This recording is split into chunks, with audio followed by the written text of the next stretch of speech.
আসসালামু আলাইকুম dear viewer. চোরের মায়ের বড় গলা, বিজিবিকে গরু চোর বলা সেই বিএসএফ হয়ে প্রকৃতপক্ষে গরু চোর বেরোলো। বাংলাদেশ ভারত সীমান্তে গরু হয়ে যায় বাছুর, ঘুষ কেলেঙ্কারিতে বিএসএফ।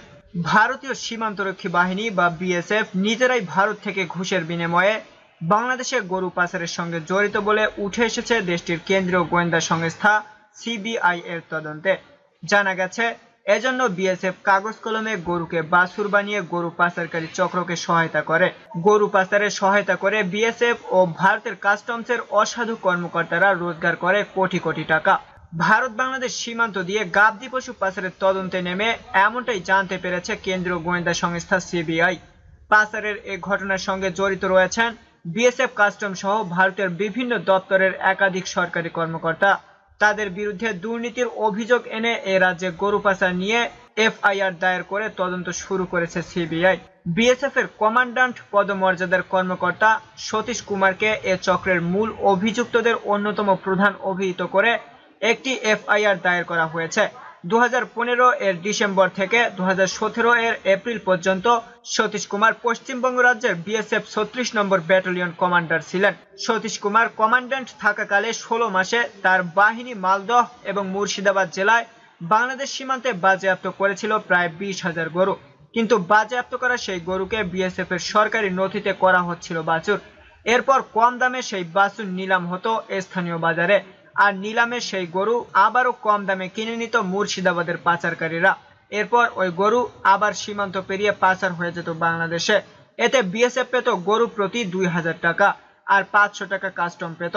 মঙ্গলবার সিবিআই এর কলকাতার ডিআইজি অখিলেশ কুমার সিংহ একটি এফআইআর দায়ের করেন। সিবিআই এর করা ওই এফআইআর এ অভিযুক্ত করা হয়েছে সতীশ কুমারকে। সিবিআই এর দুর্নীতি দমন শাখার করা ওই এফআইআর এ সতীশ একা নন, তার ছেলে গরু পাচার চক্রের মাথা বিশু শেখ ওরফে মুর্শিদাবাদের ব্যবসায়ী এনামুল হক, তার সঙ্গে আনারুল শেখ ও গোলাম মোস্তফা সহ অজ্ঞাত পরিচয়ের একাধিক সরকারি কর্মকর্তা এবং অন্যদের নামও রয়েছে। গরু পাচার চক্রের সন্ধানে বুধবার কলকাতা, সল্টলেক, রাজারহাট, মালদহ, মুর্শিদাবাদ এবং ভিন রাজ্যের সব মিলিয়ে 13টি জায়গায় তল্লাশি করে সিবিআই। পশ্চিমবঙ্গের বাইরে অমৃতসর, গাজিয়াবাদ এবং রায়পুরে তল্লাশি চালান সিবিআই এর কর্মকর্তারা। সতীশের সল্টলেকের বাড়িতে তল্লাশি চলে, পরে ওই দিন সন্ধ্যায় ওই বাড়ি সিল করে দিয়েছে সিবিআই।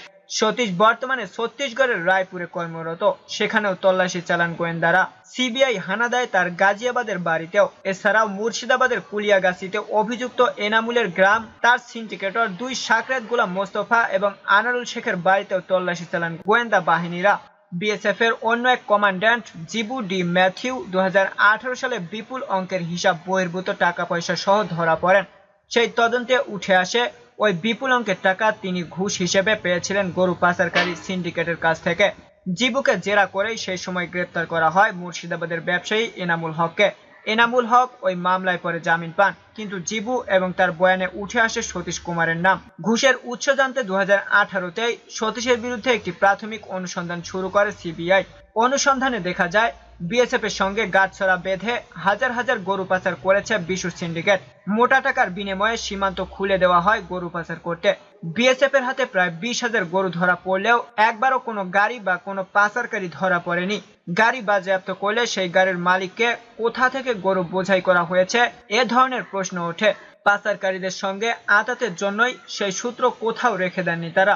বিএসএফ এবং কাস্টমসের পাশাপাশি পশ্চিমবঙ্গ রাজ্যের অনেক প্রভাবশালী ব্যক্তির নাম উঠে এসেছে প্রাথমিক অনুসন্ধানে।